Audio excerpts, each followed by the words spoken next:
The lantern trembled in Samuel Carson's weathered hands as he stared into the depths of his barn. 3 small bodies lay curled against each other in the hay, their breathing shallow and synchronized like wounded animals seeking warmth.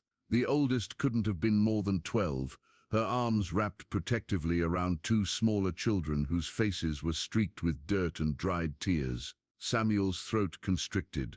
The lamp's amber glow revealed torn clothing, bare feet blistered from walking, and the telltale signs of children who had been running for days. The girl's eyes snapped open, sharp, defiant, ready to bolt or fight despite her obvious exhaustion. "Please, mister," she whispered, her voice cracked from thirst. "We ain't stealin' nothin', just needed somewhere warm." Samuel set the lantern down carefully, each movement deliberate. He'd lost his own children to fever 3 winters past, buried them beside their mother in the cold ground behind the house. Since then, this barn had been a tomb of memories. Elizabeth's mare still stabled here, untouched tools hanging like ghosts on the walls. "How long you been here?" His voice came out rougher than intended. 2 days, maybe 3. The girl's chin lifted with desperate pride. "These are my brothers, Tommy and little Ben. Our PA, he ain't comin' back." Samuel studied their faces in the lamplight. The middle boy, Tommy, couldn't have been older than 8, while little Ben barely looked 5. All 3 bore the hollow look of children who'd seen too much, learned too young that the world could steal everything without warning. The girl's hand moved protectively to her coat pocket, and Samuel caught the glint of metal, a small pistol, likely empty but held with the fierce determination of someone with nothing left to lose. "What's your name, girl?" "Mary Catherine Walsh. And before you ask, we got nowhere else to go." Samuel's chest tightened. The Walsh name meant something in these parts. He'd heard tell of a homesteader family massacred by raiders 2 weeks back, their cabin burned, bodies left for the buzzards. If these were the survivors, thunder rumbled overhead, and the first drops of rain began drumming against the barn roof. Samuel looked at the children, then at the empty stalls where his own family's horses once stood.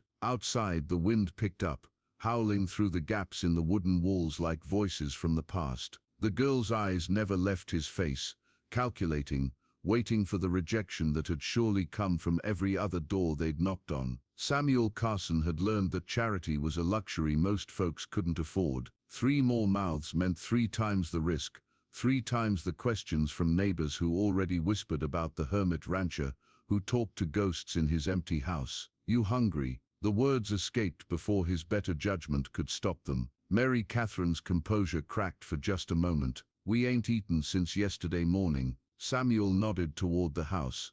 "Come on then, storm's getting worse." As they walked across the muddy yard, Mary Catherine carried little Ben while Tommy stumbled alongside, his legs barely holding him upright. Samuel's kitchen, cold and unused for months, suddenly felt cavernous. He lit the stove with hands that remembered making breakfast for his own children, Elizabeth humming while she packed school lunches. "Sit," he commanded, pointing to the wooden table. The children huddled together, suspicious but too exhausted to run. Samuel pulled salt pork and beans from his pantry, simple food, but more than they'd seen in days. As he cooked, Mary Catherine's story spilled out in fragments, raiders hitting their homestead at dawn, her parents screaming at them to run, hiding in the woods for 3 days before finding the courage to go back to ashes and graves. "Why'd you come here?" Samuel asked, ladling beans into cracked bowls. "Pa always said if trouble came, we should find Samuel Carson. Said you were the only honest man left in the territory." Samuel's spoon clattered against the pot.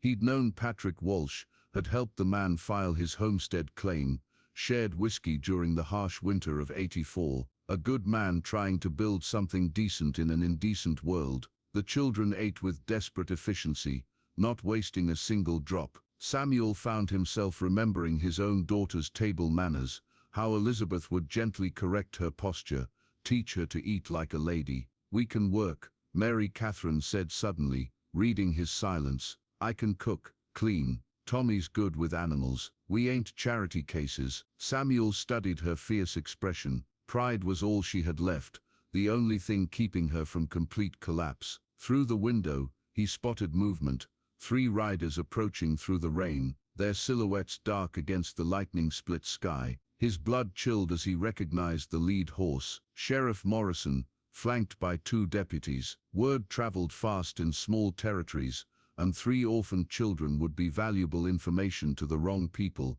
Mary Catherine, Samuel said quietly, those raiders who killed your folks, they still in the area? Her face went white. Why do you ask? The hoofbeats grew louder, stopping just outside his front door. The knock came hard and official, 3 sharp raps that echoed through the small house like gunshots. Samuel met Mary Catherine's terrified eyes, and saw his own fears reflected there. Little Ben whimpered and pressed closer to his sister. Samuel Carson, Sheriff Morrison's voice carried the authority of a man who'd never been told no. Open up, got some questions for you. Samuel moved to the window, peering through the rain-streaked glass. Morrison sat his horse like a man comfortable with violence, his badge gleaming despite the storm. The 2 deputies flanked him, hands resting casually on their gun belts. Children, Samuel whispered, get in the root cellar. Now Mary Catherine grabbed her brothers, but her eyes stayed locked on Samuel's face. What's happening? Morrison's not here for a social call. There's money on your heads, bounty hunters, maybe worse. Samuel's voice was steady, but his hands shook as he checked his rifle. That cellar's got a false wall. Hide behind the potato sacks and don't make a sound. The knocking came again, more insistent. Carson, we know you're in there. As the children disappeared through the kitchen's trap door, Samuel caught Mary Catherine's sleeve. If something happens to me, you take your brothers and run north. Find a preacher named Father Miguel in Silver Creek. Tell him Patrick Walsh sent you.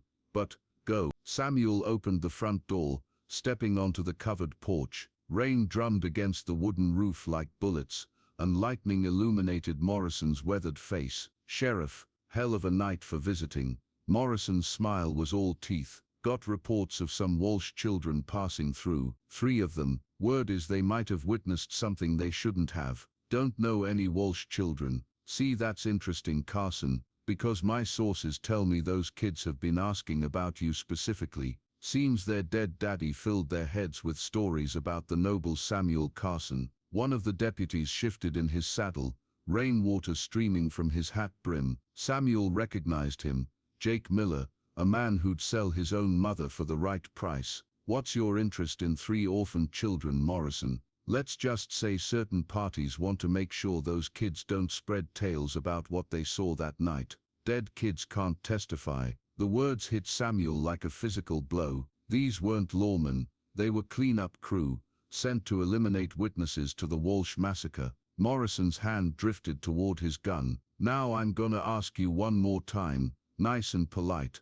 You seen those children? Samuel's finger found his rifle's trigger. Through the rain, he could see more riders approaching, at least 4 more men, probably armed to the teeth. Even if I had, Samuel said carefully, what makes you think I'd hand 3 innocent children over to murderers? Morrison's facade dropped entirely. Because the alternative is we burn this place down with you in it. The standoff stretched like a taut wire, rain hissing against the lantern light. Samuel's mind raced through possibilities. 7 men, probably more coming, and 3 children hiding in his cellar who'd already lost everything once. Then little Ben coughed. The sound was soft, muffled by the floorboards, but Morrison's head snapped toward the house like a predator scenting prey. Well, Morrison dismounted, his boots squelching in the mud. Seems like we got ourselves a reunion after all. Samuel stepped sideways, blocking the doorway. Storms got the old house creaking all sorts of ways. Move aside, Carson. Can't do that. Morrison's gun cleared leather in a smooth motion, the barrel aimed at Samuel's chest. Last chance. From inside the house came the scrape of the cellar door opening. Mary Catherine appeared in the doorway, her small frame silhouetted against the kitchen's lamplight. She held her father's pistol in both hands, the barrel trembling but pointed directly at Morrison. Don't you touch him, she said, her child's voice carrying a weight no 12-year-old should bear.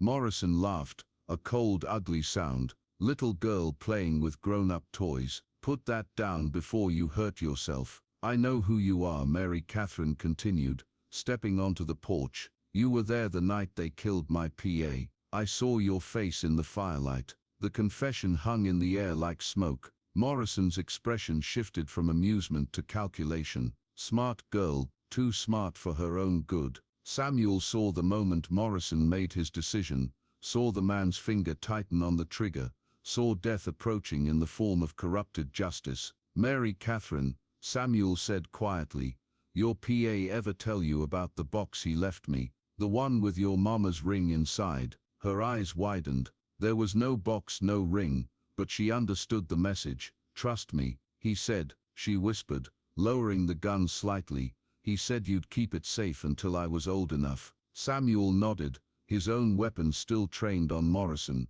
"That's right." Along with something else, a letter he wrote about certain lawmen who were taking money from raiders. Names, dates, amounts.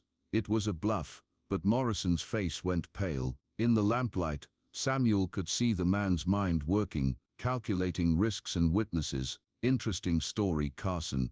Too bad nobody's gonna live to tell it." Morrison's finger tightened on the trigger just as thunder crashed overhead, the sound mixing with the sharp crack of gunfire. The shot echoed across the ranch like judgment itself, but it wasn't Morrison's gun that had fired. From the barn's loft, Tommy Walsh lowered his father's hunting rifle, his young face set with grim determination. Morrison crumpled to the porch steps, clutching his shoulder, his own weapon spinning away into the mud.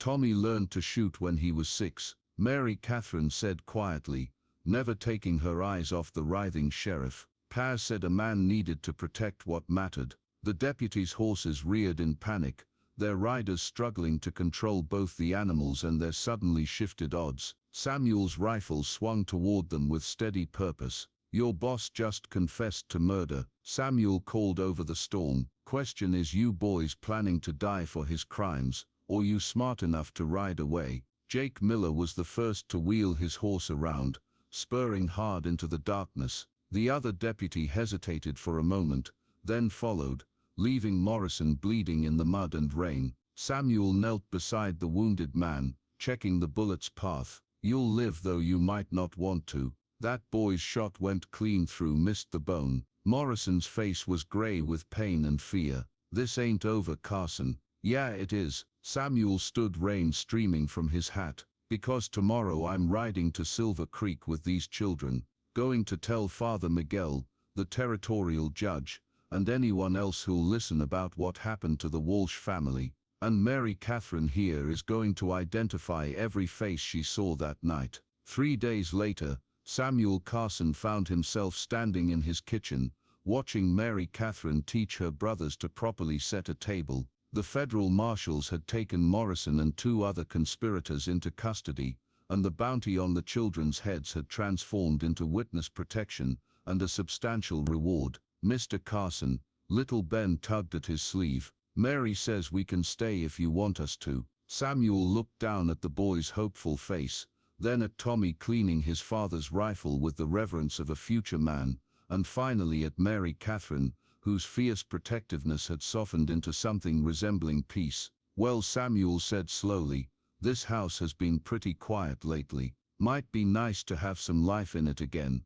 Years later, when Mary Catherine had grown into a woman and married the preacher's son, when Tommy had become the finest marksman in the territory, when little Ben had learned to gentle horses with the same patience Samuel had shown them all, she would remember that storm-soaked night as the moment their real lives began. But Samuel Carson remembered it differently. Standing in his kitchen, surrounded by the gentle chaos of children learning to be children again, he understood that sometimes salvation came not in the form of divine intervention, but in the simple act of opening your door to those who needed shelter from the storm. The barn still held memories of his lost family, but now it also held hay forts and children's laughter, and Samuel Carson learned that the human heart, like the land itself, could be planted again after the hardest winter. Outside, the storm had passed, and morning light painted the ranch in shades of gold and possibility.